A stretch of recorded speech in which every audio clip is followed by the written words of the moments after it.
अस्सलामुअलैकुम जी। लखां दरूद नबीए पाक ते उन्हां दी आल ते एक मियां मुहम्मद बख्श सरकार दा शेर है कि बड़े बड़े मैं टहिंदे वेखे जोरावर सत्याने ते बेवकूफां दे नौकर डिठे दानशमंद सियाने।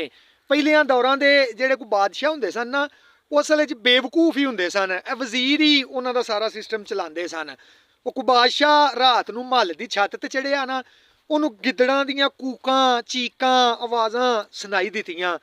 ਸਵੇਰੇ ਦਿਨ ਚੜਿਆ ਤੇ ਉਹਨੇ ਵਜ਼ੀਰ ਨੂੰ ਆਖਿਆ ਕਿ ਯਾਰ ਇੰਜ ਇੰਜ ਮਾਮਲਾ ਵੇ, ਜੰਗਲ ਹੈ ਪਿਛਲੇ ਪਾਸੇ, ਉੱਥੋਂ ਗਿੱਦੜਾਂ ਦੀਆਂ ਆਵਾਜ਼ਾਂ ਬੜੀਆਂ ਆਉਂਦੀਆਂ ਨੇ, ਕੀ ਮਸਲਾ ਹੈ? ਵਜ਼ੀਰ ਨੇ ਆਖਿਆ ਜੀ ਉਹ ਆਵਾਜ਼ਾਂ ਆਉਣੀਆਂ ਹੀ ਆਉਣੀਆਂ ਨੇ, ਜਿੱਡੀ ਠੰਡ ਪੈਂਦੀ ਏ ਉਹ ਵਿਚਾਰੇ ਭੁੱਖੇ ਪੇ ਮਰਦੇ ਨੇ, ਖਾਣ ਨੂੰ ਸ਼ੈ ਹੈ ਕੋਈ ਨਹੀਂ, ਉਹ ਜਿਸ ਵੇਲੇ ਭੁੱਖ ਲੱਗਦੀ ਏ ਫਿਰ ਉਹ ਰੋਂਦੇ ਨੇ। ਬਾਦਸ਼ਾਹ ਆਖਿਆ ਚਲੋ ਠੀਕ ਏ, ਮੈਂ ਤੈਨੂੰ ਕੋਈ ਅਨਾਜ ਵਗੈਰਾ ਦੇਣਾ ਵਾ, ਉਹ ਜਾ ਕੇ ਉਹਨਾਂ ਦੇ ਵਿੱਚ ਤਕਸੀਮ ਕਰ ਛੱਡ। ਵਜ਼ੀਰ ਨੇ ਆਖਿਆ ਜੀ ਠੀਕ ਏ, ਮੈਂ ਜ਼ਰੂਰ ਕਰਕੇ ਆਉਣਾ।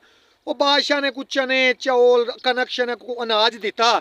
ਉਹ ਵਜ਼ੀਰ ਜਿਹੜਾ ਸੀ ਉਹ ਗਿਆ ਜਾ ਕੇ ਆਪਣੇ ਲੱਗਦੇ ਲੈਂਦੇ ਰਿਸ਼ਤੇਦਾਰਾਂ ਭੈਣ ਭਰਾਵਾਂ ਨੂੰ ਦੇ ਕੇ ਉਹਨਾਂ ਨੂੰ ਖੁਸ਼ ਰਾਜ਼ੀ ਕਰ ਆਇਆ।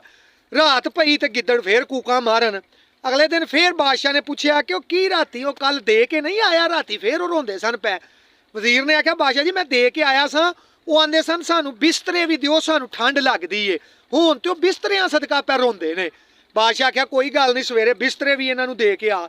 ਲੋ ਜੀ ਉਹ ਬਿਸਤਰੇ ਆ ਗਏ, ਵਜ਼ੀਰ ਲੈ ਕੇ ਟੁਰ ਗਿਆ। ਉਹ ਆਪਣੇ ਅੱਗੇ ਵਾਂਗੂ ਹੀ ਤਲਕ ਵਾਸਤੇ ਜੀ ਭੈਣ ਭਰਾਵਾਂ 'ਚ ਵੰਡ ਪਿੰਡ ਕੇ ਆ ਗਿਆ।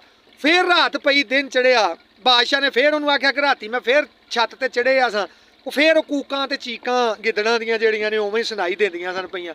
ਉਹ ਵਜ਼ੀਰ ਨੇ ਆਖਿਆ ਬਾਦਸ਼ਾਹ ਜੀ ਹੁਣ ਉਹ ਰੋਂਦੇ ਨਹੀਂ ਸਨ ਪਏ, ਹੁਣ ਤੇ ਉਹ ਤੁਹਾਡਾ ਸ਼ੁਕਰੀਆ ਅਦਾ ਕਰਦੇ ਸਨ।